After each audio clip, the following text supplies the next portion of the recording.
let's talk about there are only two options here. Either Supreme Court judges are going to back the government in their appeal that they are allowed to, I don't know, crazy idea, democratically elected government, make the law and send people abroad, or they're going to say, no, Court of Appeal was right and the policy is illegal. First of all, which do you think is more likely as a judgment? I think that the courts will go against the government on this. And just to remind your viewers, the policy itself is not illegal. The policy to Rwanda has deemed to be unlawful by the Court of Appeal back in June. And the reason being is because the policy is incompatible with the Refugee Convention and it's incompatible with the European Convention on Human Rights. And that's what makes it unlawful. And the incompatibility is because the Rwandans can't guarantee non-refoulement, and that's sending someone back to a country where they may face persecution. And what the Rwandan government has said is that we will give our assurances we won't, but do we trust a regime like Rwanda, which has been deemed by a number of human rights organizations as an oppressive country? There's arbitrary detention.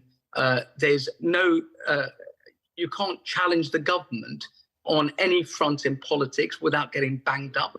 So do we take the word of a regime like that, Paul Kagame, a dictator, essentially? Okay. And the court has said, no, we can't take the word for it. But did I mishear you? You said you think the Supreme Court will back the government, though?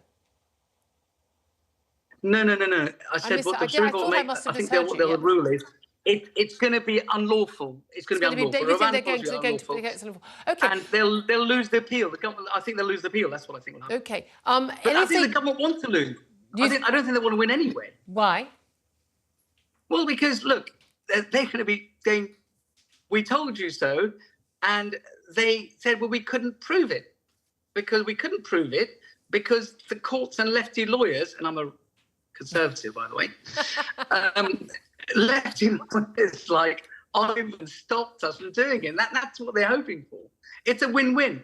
And even if just suppose they win, let's just say the court goes with the government. It doesn't mean anyone's getting sent to Rwanda. Far from it. I mean, it doesn't mean anything because you have to remember that the applicants will then go to Strasbourg and apply for interim injunctions. So there's a long way to go. Okay, And this is one of the frustrations a lot of people have, not just those in government, but just ordinary voters. When do we get to do what the government, which we've elected with a popular policy, actually want them to do?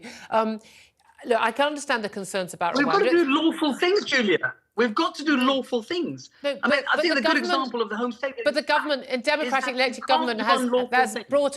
This is weird idea among lawyers and judges in this country that the only laws that they agree with are lawful. You can't possibly change the law. I mean, the job of courts and lawyers is to argue and make judgments about enforcing the law that is decided not by unelected, unaccountable judges, but by MPs. Oh, we've lost. I'm not going to get through to you. Okay, try and get through to me. It's an unlawful bill. The Rwanda policy is an unlawful policy. But the Court of Appeal thought it was lawful. The government has to comply with the law. The Court of Appeal thought it was lawful. It's an interpretation. No. The reason why lawyers exist, the reason why we have judges, the reason why these cases go through all these different appeal processes is because different lawyers, different judges have different interpretations of the law. And the point is, from a lot of people now, is that the judges are interpreting law in a way that it just doesn't actually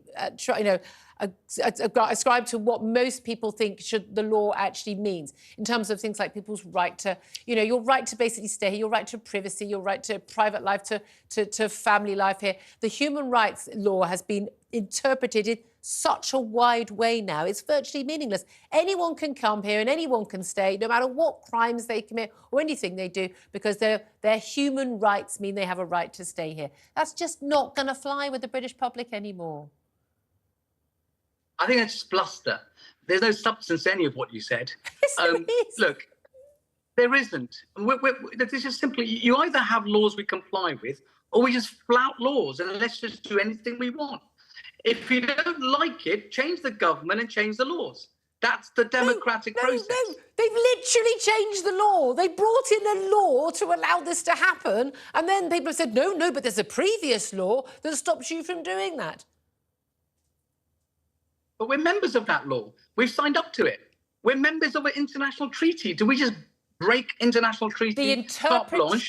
The interpretation of the articles in that, in the international treaties, the European Convention on Human Rights, they are being interpreted in a completely different way from years gone by.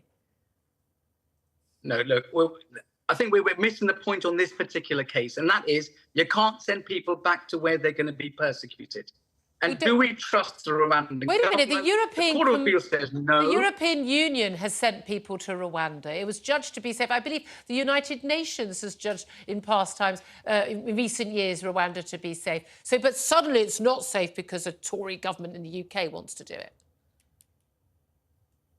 It's an oppressive, dictatorial, breaks human rights, arbitrary detention, kills people, the government, and you want to do business with them, Julia? Do you really want to do business with a country It's not my first choice. No, I think we should be able to ship all these people back home. I think we should be able to ship everybody back to France and make it France's problem so they'll get to grips with the problem at their end. First of all, I don't think it's the ideal solution. I don't think it really does solve the problem. I just think there is a principle here is that you can go back to where you came from, or you can go to Rwanda. Those are your options. You're not welcome here. You've come here illegally. You haven't got a case. We don't want you. It's not our problem. We're not the babysitter for the world's problems. British taxpayers don't want to pay for you. We don't think you're going to add anything to our country, and we'd like to get a shot of you. Do you want to go to Rwanda, or do you want to go back to wherever godforsaken country you've come from? Unless you're a Ukrainian. There are your choices.